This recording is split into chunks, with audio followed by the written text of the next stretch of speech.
of the path to.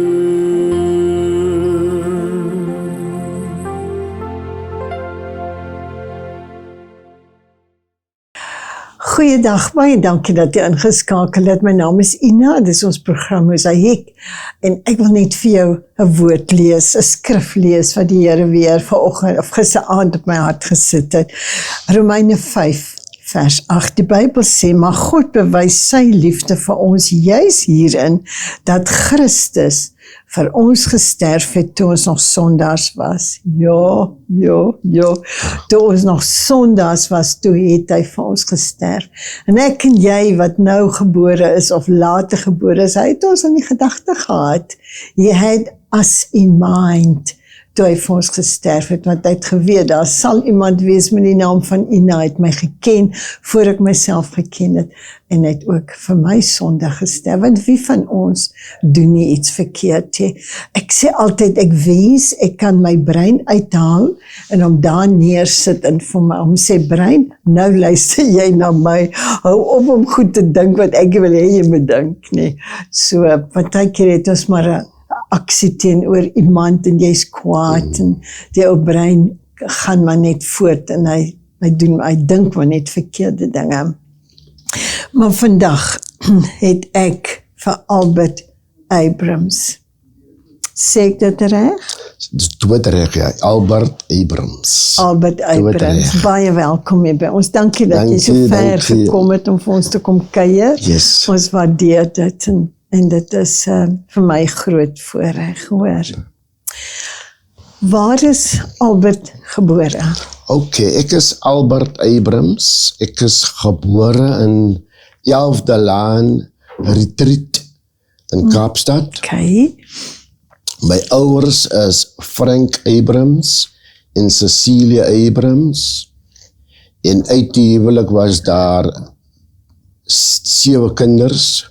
Vivian, die oudste suster, Sharon, Wendy, dan Albert, dan Paul, dan Wesley, dan Esme Abrams.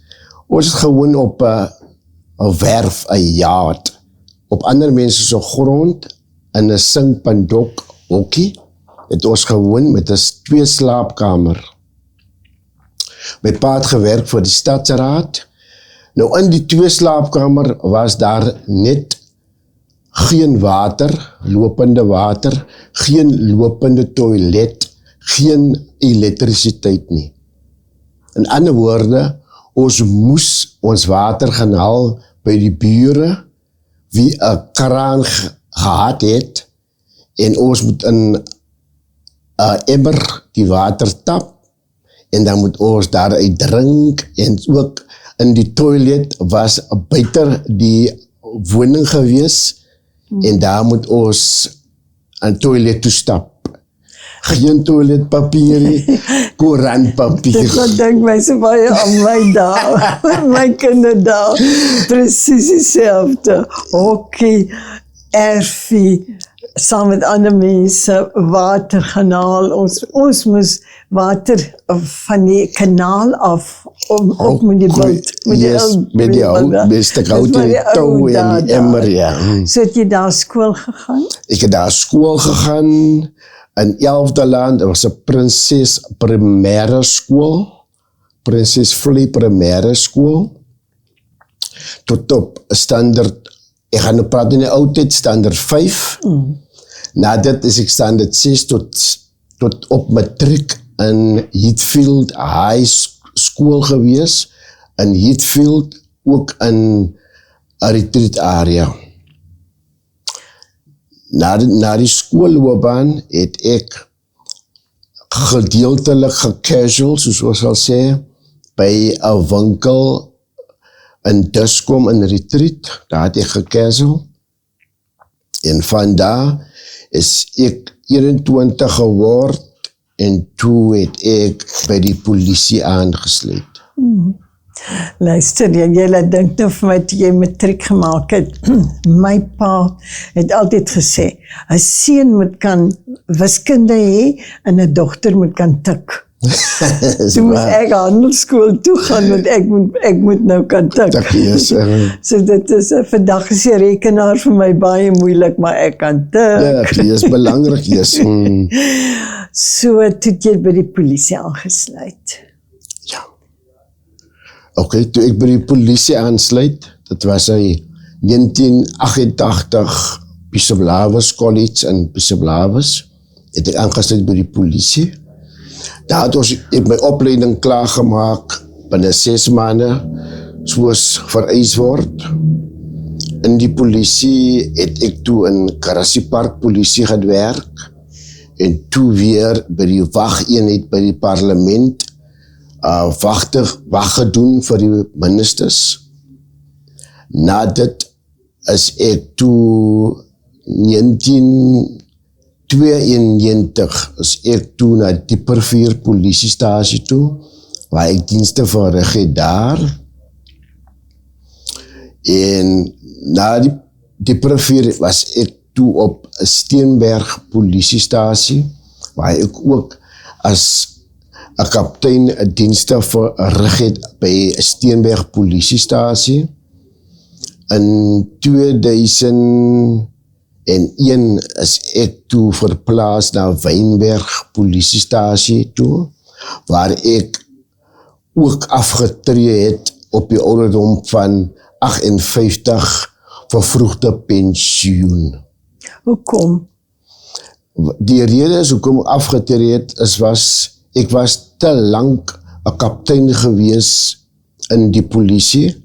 Ek het omtrent so plus minus 20 jaar was ek 'n kaptein in die polisie, baie gewerk, baie goed gewerk in die polisie, lieflike plek, maar net is te veel geword vir my en ek het besluit om liewers te loop uit die polisie uit, want daar was 'n pakket aangebied vir ons om te loop. So ek hoef nie tot op 60 te gewerk het nie. Okay, so dit was maar meer om seker jong mense in te kry, vir hulle die geleentheid te gee. Ja, dit is presies wat het is. Natuurlijk het meestal van ons onze poste vakant gemaakt, sodat die wat jong is ook 'n geleentheid kan kry om in die polisie hulle loopbaan te volg. Is 'n paar ietsies wat jy vir ons kan vertel, interessant van jou loopbaan, wat gebeur het? Ja, ek moet vir u sê, was in 1992, ek was maar net 22, 23 jaar oud, toe ek op 'n ongeluk afkom op die M3 freeway, waar 'n persoon in stukke gestamp was, in 4 stukke, haar lichaam, 'n vrouwmens, haar lichaam het gelê in 4 stukke. Dit was vir my 'n skok gewees om te sien hoe 'n voertuig sulke skade kan doen aan 'n persoon. Ons moes die stukke optel, in 'n swart sak sit, en vandaan moet dit na die lijkhuis geneem word daar in Soutrivier. My ander geval was, toe ek in Sillery Plaas in Constantia, daar was 'n huis wat afgebrand was, en daar het ek 'n dogtertjie gekry, was vastgebrand is in haar bed met haar klere. Ek skat sy was omtrent so 11 jaar oud. Nadat die vuur geblus was, moes ek vir haar gaan uithaal het daar, en in 'n sak gesit het, 'n bodybag, en vir haar ook eers 'n hospitaal toegeneem met Victoria Hospitaal toe, om te kyk of sy regtig dood is, om te verklaar of sy dood is, en van daar is sy toe geneem na die lijkhuis in Soutrivier. Daar was ook tye wat ek opgeskiet was deur die gangsters in Lavendale.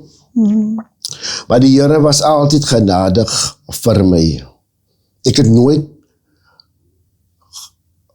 nooit gedink of handeling getref waar ek 'n ander persoon kon skiet nie of wou skiet nie.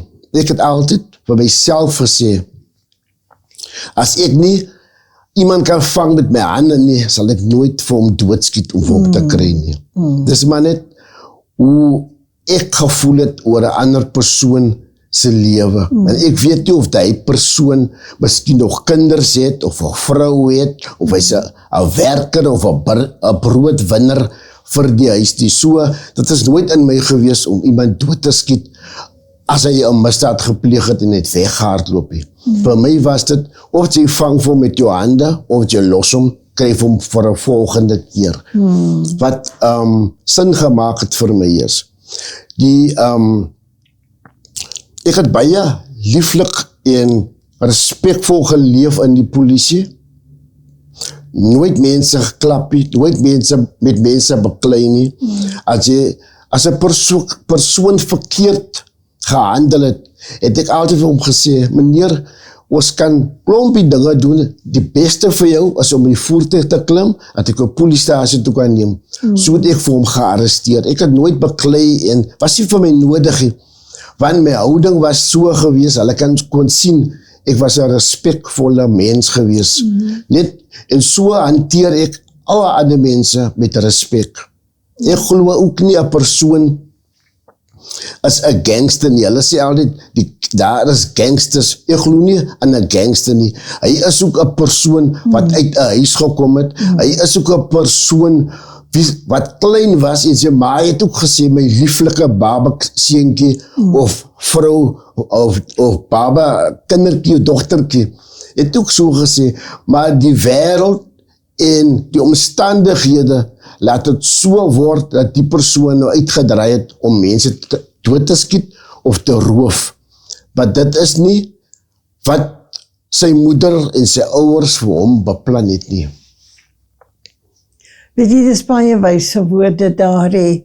'n Mens is 'n mens en elke mens is 'n skepsel van God. En ek is bly, ek wens 'n mens kan meer sulke mense kry wat nie uit is. Dit hang seker maar af van die omstandighede waarin die huis waarin die kind groot geword het. As hy in 'n huis groot geword het waar daar baie gestry en beklei en dan draai hy seker so uit. Nee. Ja, het is begin natuurlik daar, maar die antwoord wat ek wil sê is, ag ouers, moeders, as u kinders het, maak hulle groot in die weë van die Here. Maak hulle groot in 'n kerk, maak hulle groot in 'n jeug. Jy sal nooit verkeerd gaan nie. Al is dit ook net 2 ure op 'n Sondag, kom met jou kind of met jou kinders na die kerk toe en hy sal iets ontvang. Die ander, iets wat ek wil sê vir ouers is, ma en pa, asseblief, dissipline die kinders. Dissipline hulle. Jy sê nie, jy moet hulle doodslaan nie, maar moet nie die roede, moet dit nie spaar nie. Gee dit vir hulle, as hulle verkeerd gehandel het, moet hulle geslaan word met die roede. Uit liefde. Die liefde moet daar wees. En so sal u sien, dat sal 'n baie goeie persoon wees, as hy groter word, en as hy 'n jong man word, en as hy eendag gaat werk. Maar die dissipline is so belangrik vir hom. En ek wil sê, weet jy Albert, bo alles, wees 'n voorbeeld vir jou kind. Dis korrek, ek stem saam met u, wees 'n voorbeeld vir hom. Los die drank, los die sigaret, en maak tyd vir God, om in die woord te klim, sodat jou kinders kan sien, waarvan my vader of moeder kom. Ja. Ek weet, is die omstandighede wat ma en pa moet werk, maar ek sal vir jy sê, jy moet nooit afwesig wees in jou kind se lewe nie. Wees maar altyd daar vir jou kinders.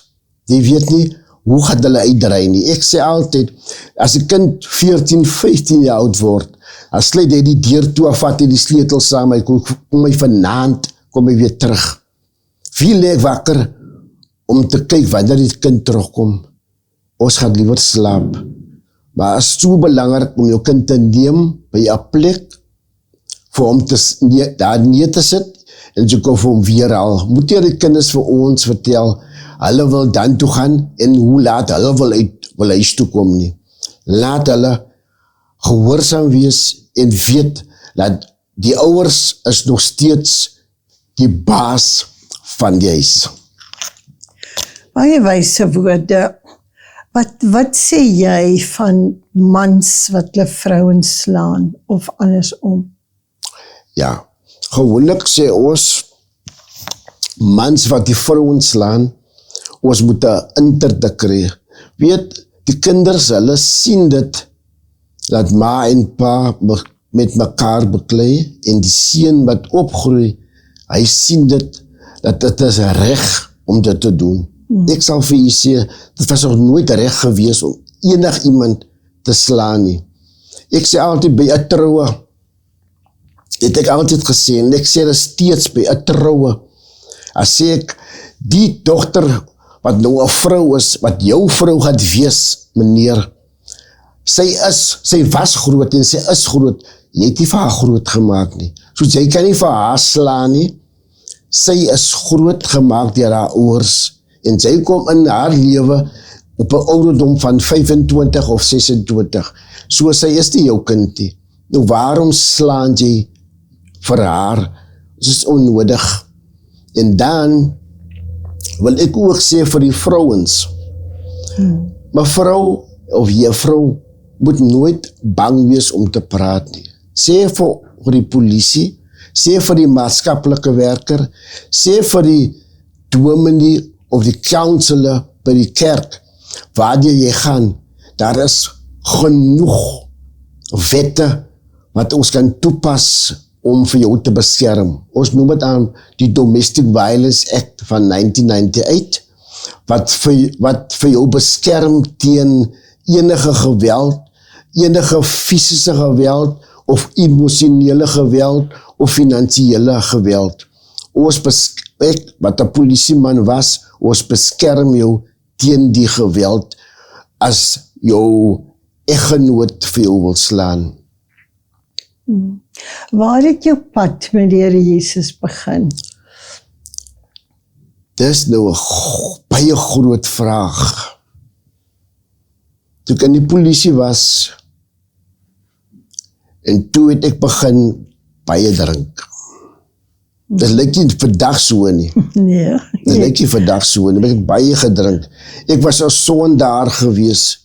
En daar is so klomp sondes wat ek kan opnoem, dat ek vandag te bang is en te skaam is om die sonde te noem. Maar ek wil vir u sê, Jesus het al die sonde weggewas. En ek dink nie meer aan nie. Die Here is goed en hy is getrou vir my gewees. My tyd was gewees nadat ek klaar gemaak het met die college. Ek het toe polisiestasie toe gegaan, daar gewerk, met vriende gebraai, verkeerde dinge gedoen, was 'n sondaar gewees. Maar in 1992 het ek my lieflike vroukie ontmoet, Karen. Ons is toe in die huwelik getree, op 3 November 1992. En ek het in die huwelik getree, ons in die huwelik getree. Vanaf 1992 tot in 1995 het ons probeer om 'n kind te skep of te skenk. Sy kon nie 'n kindersbaar vir die tyd hê. Daar was 'n probleem gewees, was het nou haar kant of my kant, maak nie saak nie, maar daar was 'n probleem tussen ons twee gewees. En ek het vir die Here gesê, want ek ken die Here voordat ek in die polisie was. En ek het vir die Here gesê, Here, as u vir my 'n seentjie gaan gee, dan sal ek onmiddellik ophou om te drink en ek sal vir u volledig volg soos ek vir u moet volg. En dit was in 1995, 14de Augustus, toe my seentjie Matthew gebore was. By die 14de Augustus 1995 was Matthew gebore in Constantia Bergkliniek in Constantia. Hy was gebore en by geboorte het ek vir hom geneem, ek het my dokter gesê, my vrou Karen het 'n keisersnit gehad op 'n maandag 14de Augustus. Sy het toe swanger geword. Presies, sy het toe swanger geword. Ja. Sy het toe swanger geword. Right. En die dokter, ek het my dokter gesê, gee my seun vir my. Hy het die seun vir my gegee. Ja. My woorde was soos, Here, hier is my seun Matthew. Matthew beteken gift of the Lord. Ja. Hier is my geskenk wat u vir my gegee het. Nou vir Matthew sit ek weer terug in u se hande. Wow. En ek weet nie hoekom ek die woorde geuiter het nie. Maar dit was die regte woorde, wat die regte geleentheid. Ja. Die 15de, sy is die kinders toe in die incubator en wat hulle moet doen, het hulle gedoen. En Karen, maar sy keisersnit gehad het, moes sy in die hospitaal wees. Hy was geoornag daar, die 15de Augustus 1995, was ek terug by die hospitaal. Die dokter het my ingeroep, die kinderdokter, Dr. Veldsman het my ingeroep. Hy het my gesê, meneer Abrams, jou seentjie is baie siek. Dat is die 15de Augustus 1995. Ek sê, ja, wat is die siekte, dokter? Hy sê, die een klep in die hart het hier volledig ontwikkel. So dit wil sê, ons moet 'n ander hartklep in sy hart sit. Maar hulle sal dit daar kan doen nie, hulle het die fasiliteite nie. Hulle sal Kaapstad toe moet ry by die hospitaal. Die hospitaal se naam was City Park. City Park. Hulle is toe City Park toe met hom. En ons, natuurlijk ons allemaal saam met die machinerie en die x-rays en alles, ons is toe daar. By City Park, hulle het hom gedoen, of nog nie, hulle het hom nog nie gedoen, hulle het hom net iets te gestabiliseer daar. Ek is toe, hy is toe die 15de Augustus. 15 Augustus, dus ek huis toe, Karen was in die hospitaal gewees, en 15 Augustus, toe ek in my woning stap omtrent so'n 8 uur se kan die aand, het ek vir die Here baie vrae gevra, hoekom moes ek nou hierdie gaan, hoekom moet my seun, wat u sê as 'n skenk van God en ons wag al so lank vir Matthew, na 5 jaar, 3 jaar, wag ons vir Matthew, en u gee my so 'n geskenk. Ek het baie gehuil, hartseer gewees, in die huis gegaan, geen vensters toegemaak, gordyne toegemaak, nie gelê op my bed, gesnik, gehuil, en kon dit nie verstaan, ek het baie vrae vir Christus gevra. En ek het my vuurwapen gaan haal uit die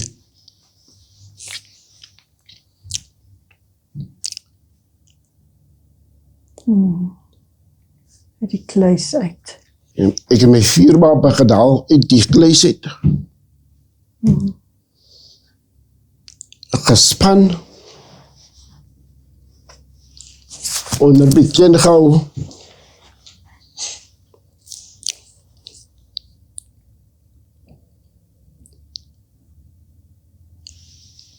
en ek wou my toe self skiet.